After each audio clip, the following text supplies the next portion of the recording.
Picture this for a moment, because what happened next on that dusty street would change everything forever.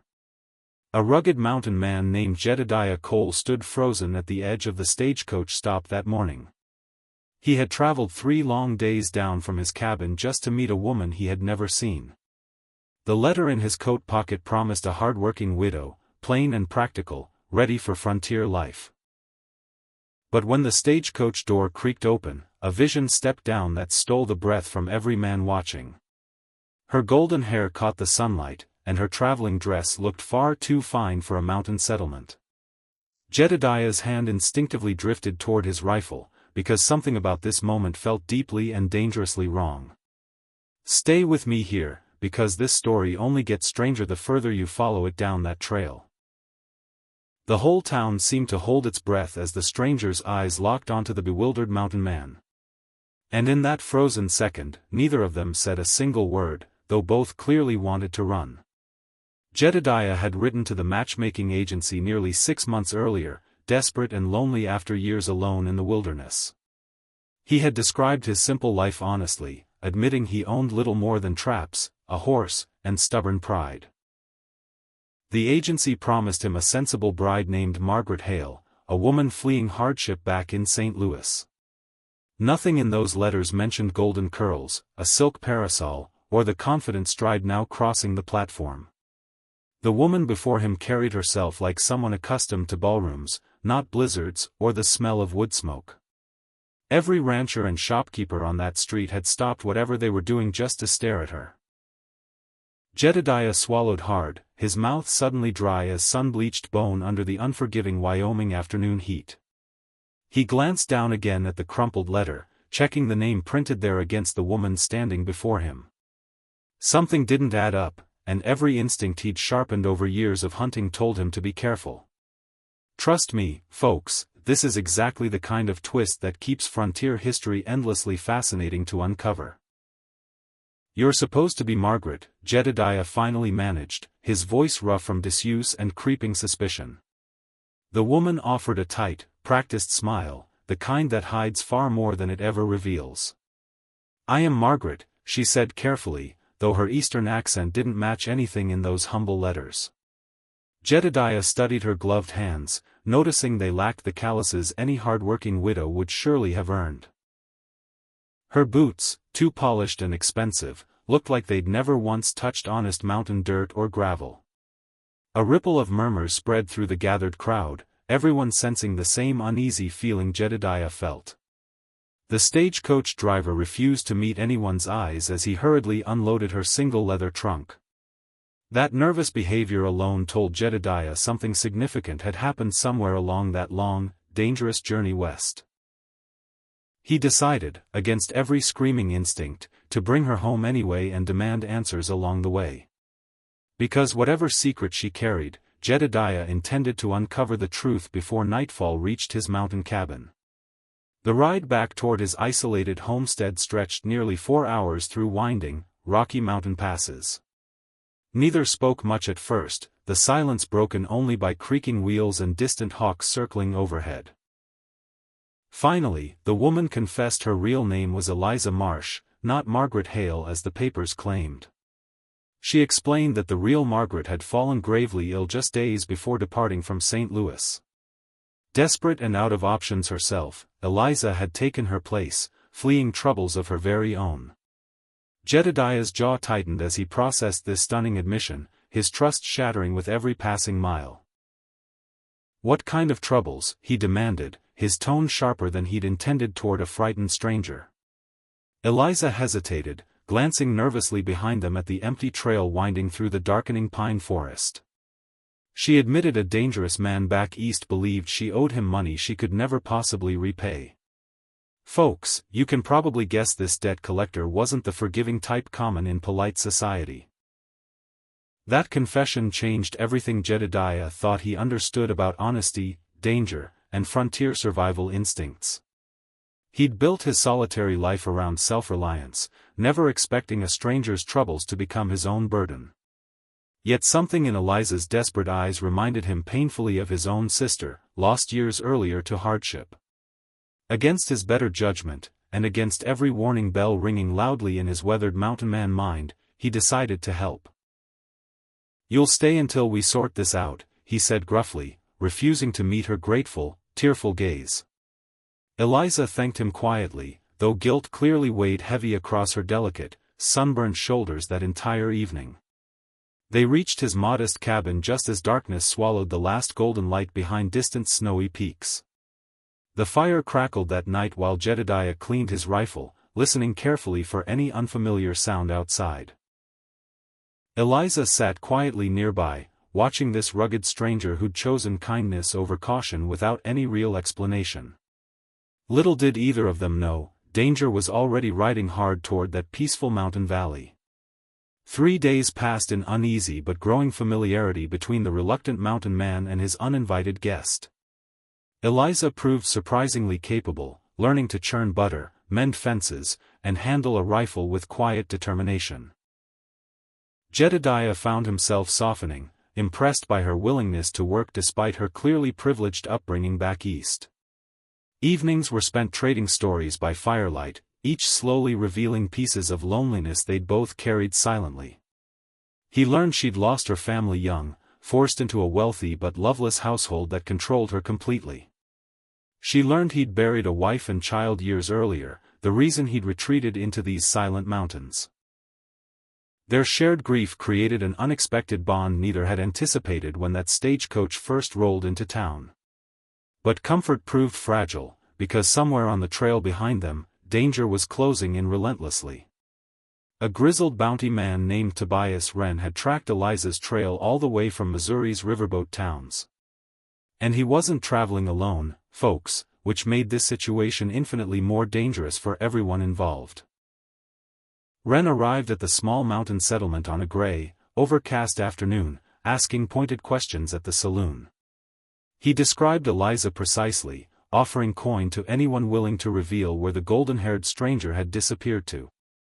Word traveled fast through mountain towns, and within hours, whispers reached Jedediah's isolated homestead through a passing trapper. The trapper warned that Wren carried papers claiming Eliza had stolen a considerable sum from her former employer. Jedediah confronted Eliza directly that evening, demanding the complete truth before more danger arrived at his doorstep. Trembling, she finally admitted she'd taken money owed to her for years of unpaid household labor and abuse. Her former employer, a wealthy merchant, had falsely painted her as a common thief to protect his reputation. Jedediah believed her without hesitation, recognizing genuine fear in her eyes that no skilled liar could fake. He began preparing his cabin for confrontation, checking every window, door, and weapon with grim, practiced efficiency. Because tomorrow, like it or not, trouble was riding straight up that mountain trail toward them both. Dawn broke cold and silent over the mountain valley, mist clinging low across the frost-covered pine trees. Jedediah positioned himself near the cabin's front window, rifle ready, watching the winding trail below carefully. Eliza stood behind him, her hands steady despite the fear evident in her pale, determined expression. Around mid-morning, 3 riders appeared on the ridge, moving slowly and deliberately toward the isolated homestead below. Tobias Wren rode in front, flanked by 2 rough-looking men clearly hired for intimidation and violence. "Send the woman out," Wren shouted, his voice echoing coldly across the quiet, snow-dusted mountain clearing. Jedediah stepped onto his porch, rifle visible but lowered, projecting calm authority despite his racing heartbeat. "She's done nothing wrong," he called back, "and she's not going anywhere with the likes of you." Wren laughed harshly, reminding Jedediah that 3 armed men against 1 mountain man weren't favorable odds. But Jedediah had survived grizzlies, blizzards, and worse, and he wasn't about to back down now. The standoff stretched several tense minutes, neither side willing to make the first dangerous move forward.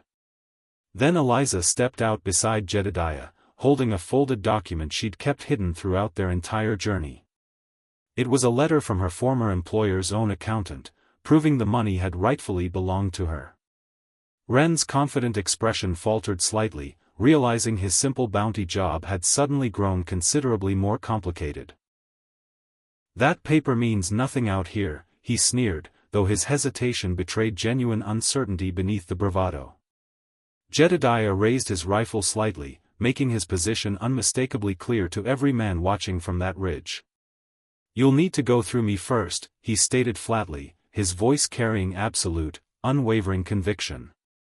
One of Wren's hired men shifted nervously, clearly reconsidering whether this job was truly worth dying for.